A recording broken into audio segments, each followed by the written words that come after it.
Hello and welcome to my channel. If you're new here, my name is Elizabeth, and on this channel we talk about building our spiritual confidence so we can listen to our intuition and read our tarot cards with ease. And today we are going to be talking about the Seven of Wands. I'm going to be looking at the symbolism of this card in a very deep way. We're going to look at the numerology. We're going to look at the astrology.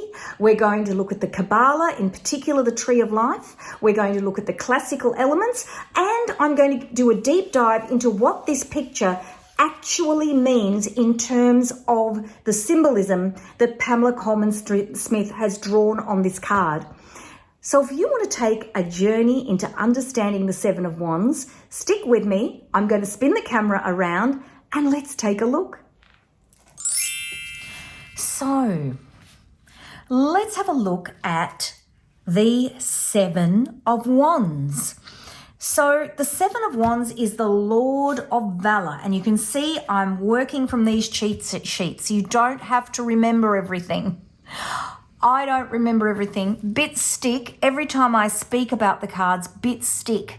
And that's the main thing. We want to make this fun. The more you can absorb different aspects of the cards, the more the different symbolism will come to you, and you'll be doing a reading and you'll think, oh gosh, look what I can see here. And it'll be the numerology, or maybe you'll notice some symbolism. And that's what's helpful if you're reading, particularly if you're sitting in front of someone who's highly anxious, and you just need that little bit of knowledge to help you stabilize so that as you're reading, you can give a really powerful reading. It's just so helpful, I find, to have that deeper knowledge of the cards. So if you're wanting to follow along with me, these sheets, these are my, this is my reading notes for the actual videos. And then, of course, I've got my cheat sheets and the worksheet as well that you can purchase in my Etsy shop.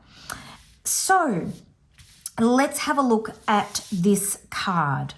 So this is the Seven of Wands, Lord of Valor. So we're looking at 7, which is confidence and ability. So this is your stability of 4 and creativity of 3 coming together to create this confidence and ability. So if we look at 7 of Wands, he is conquering.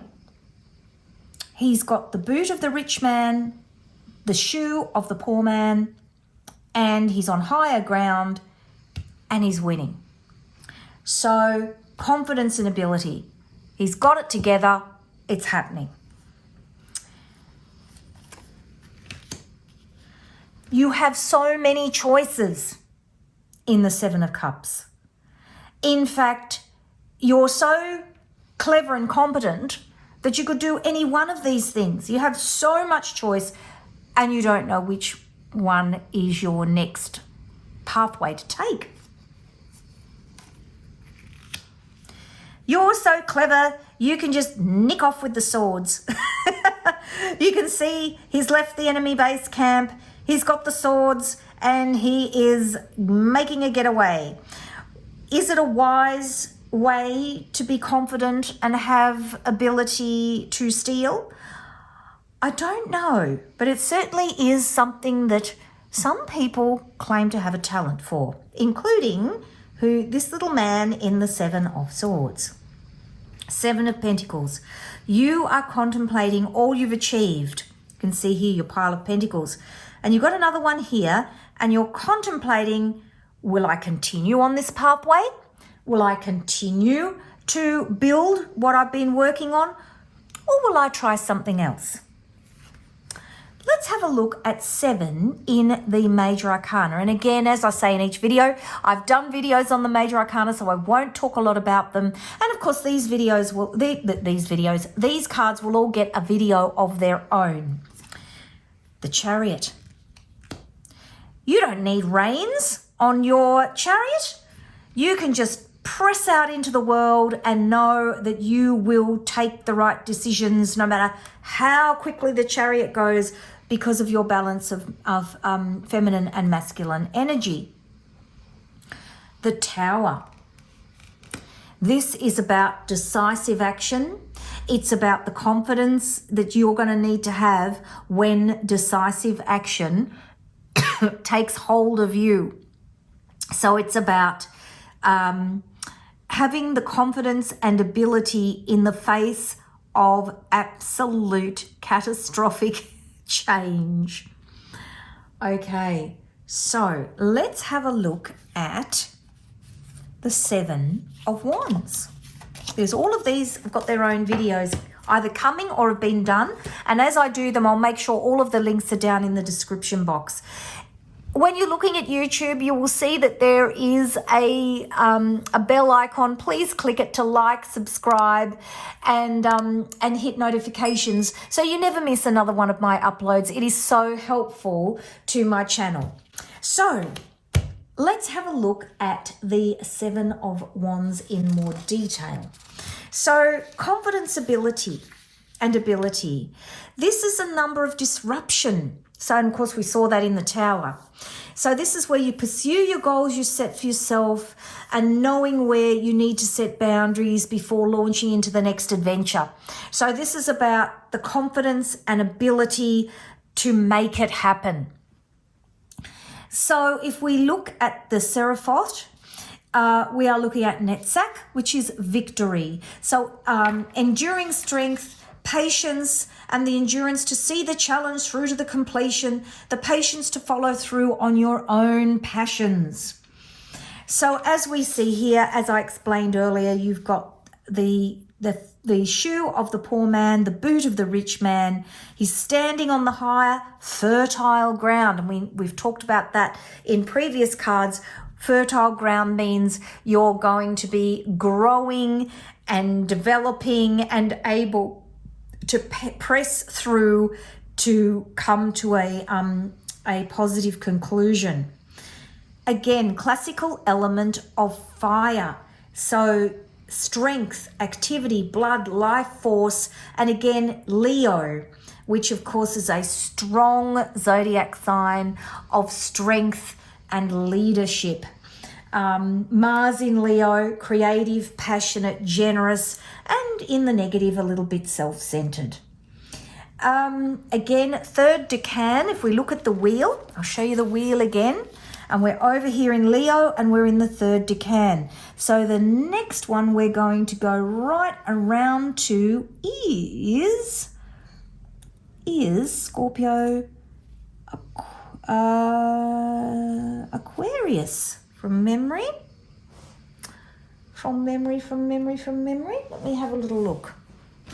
So the next one we're going around to is, no, sorry, my fault, Sagittarius. So the next one we go around to is Sagittarius over here. And you will see that we start with the 8, 9, and 10 of Wands in the next segment of the wheel. And of course, then I need to show you how the major arcana work on the wheel, because it is slightly different how they work in terms of how they move around the wheel. So we are in the 7, we are here in the, down here in Leo, we are in the third decan of Leo. Again, I said classical element of fire, and traditional timing, which is your sort of quick reference timing, is spring. If you're looking at the astrological wheel, we're looking at August 12th to 22nd. All right, so the symbolism of the card, as I said, the figure is on higher ground. He's successful. I've talked about his footwear. His arm position is reminiscent of the magician. As above, so below, challenging his energy from sky to earth. And when we look at the magician, you can see here, his arms are very similar.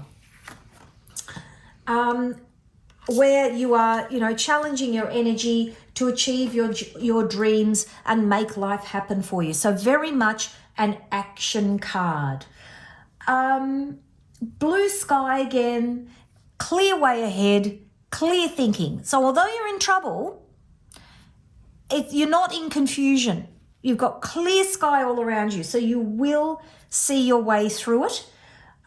His clothing of green and yellow is about passion and fertility and hope and positivity, but a different type of passion than if he was wearing red. It's a more reflective, more solid passion based in having that balance of the nature and the nurturing and the fertility that comes with building something up, you know, again, reflective of the green ground.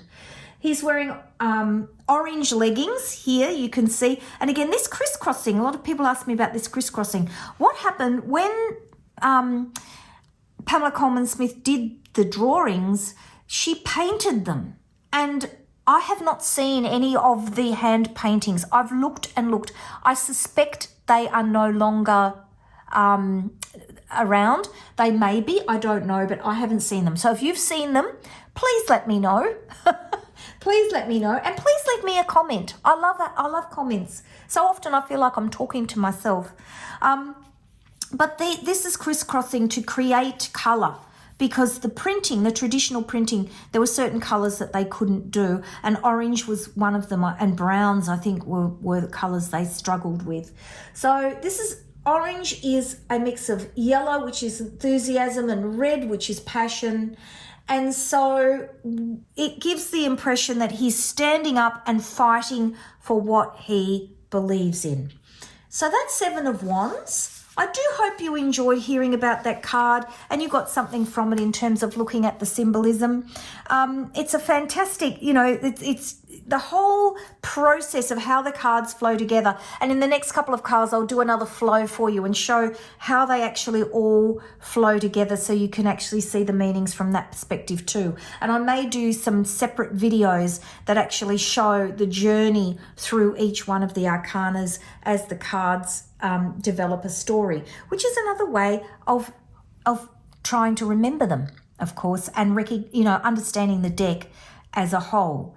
And so that's it from me, Seven of Wands. I do hope you've enjoyed the video and will want to become part of my community. Connect with yourdeck.com/challenge. If you look down into the description box, you'll find the link to join my community, and I hope to see you in the next video. Don't forget to leave me a comment, because otherwise I sit here speaking to myself, and I would love to hear from you. Take care, everybody. Bye-bye.